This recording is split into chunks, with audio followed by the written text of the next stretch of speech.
Os incêndios no Pantanal e na Amazônia estão entre os mais graves dos últimos 20 anos, conforme dados do Observatório Europeu Copérnicos.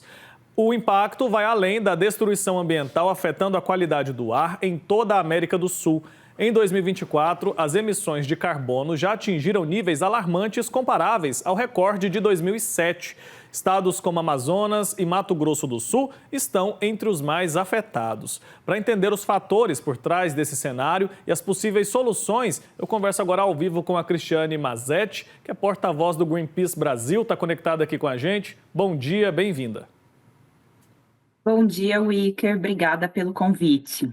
Eu que agradeço, viu, pela disponibilidade. Eu gostaria de entender qual que é o principal causador desse aumento tão expressivo desses incêndios neste ano. Faltou organização, faltou o governo se antecipar, falta estrutura. A gente pode colocar isso na conta de quem? Tem como a gente definir o causador dessa situação tão grave?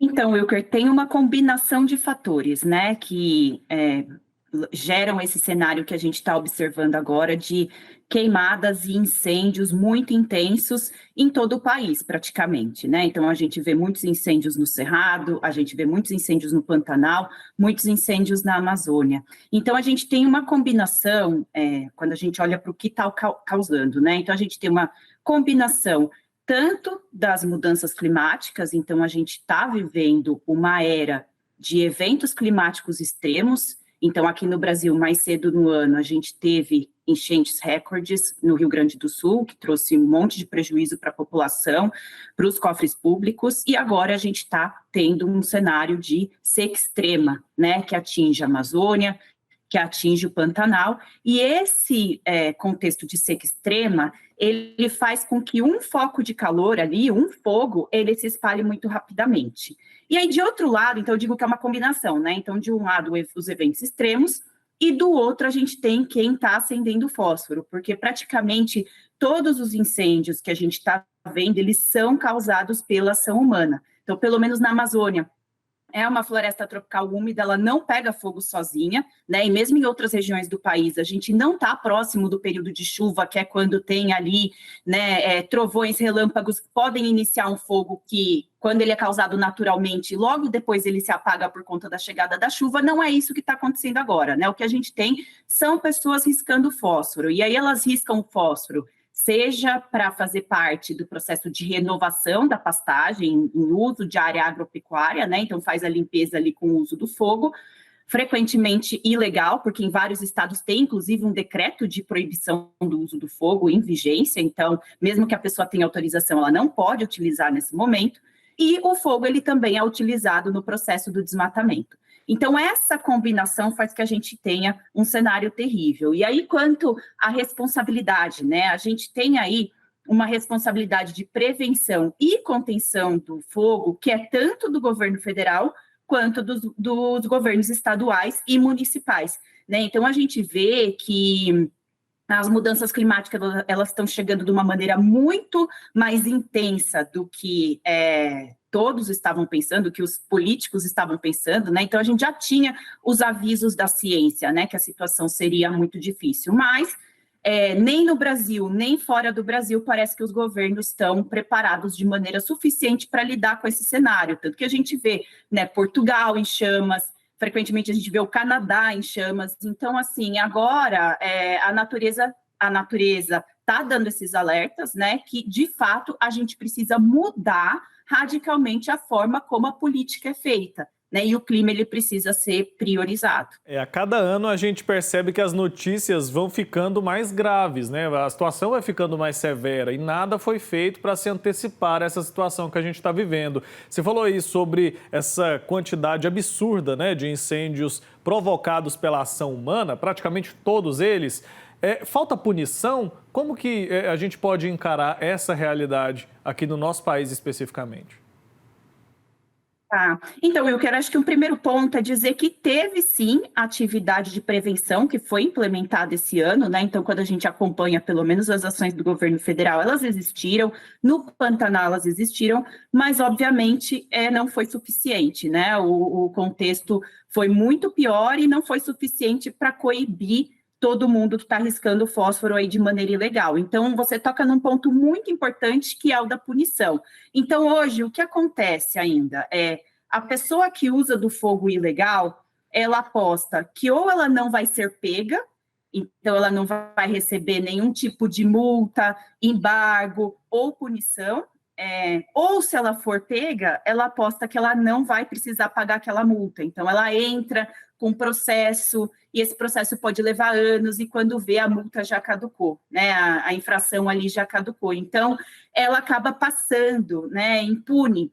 Então, o que a gente precisa é aumentar o rigor para punir quem usa o fogo ilegal.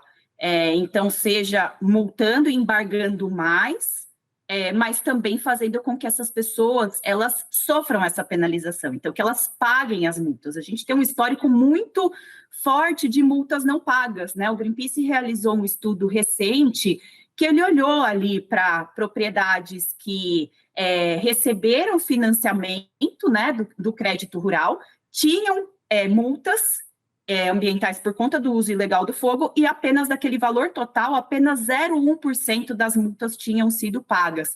Então, a gente tem um histórico aí de impunidade que, de fato, precisa mudar. Então, a gente precisa responsabilizar mais quem está fazendo essas ações ilegais, e quem é responsabilizado precisa, de fato, pagar pelo dano, né? Pagar, enfim, sofrer aí, de fato, a punição.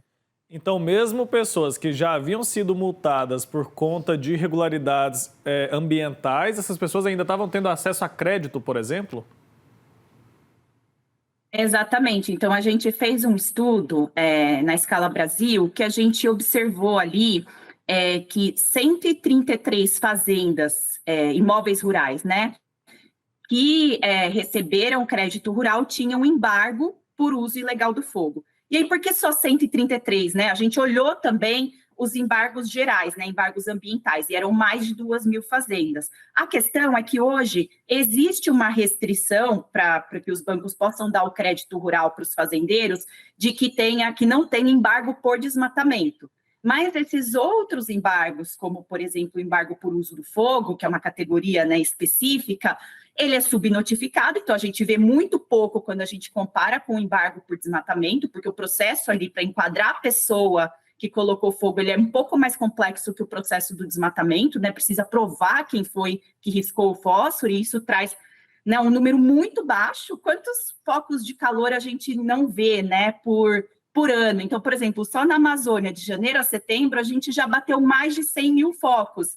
Então, assim, imagina você ter que provar todo mundo que foram esses 100.000 focos, quem que causou. Mas, enfim, né? Então, a gente tem um número muito menor de embargos, por uso ilegal do fogo, e não tem nenhuma restrição que impeça financiamento. Então, hoje, se o banco vê lá um embargo por uso do fogo, ele não tem uma regra que vede que ele conceda esse recurso. Então, o dinheiro está indo, sim, para produtores rurais que ainda têm práticas produtivas totalmente insustentáveis e frequentemente ilegais, né? Porque não tem autorização para fazer uso daquele fogo.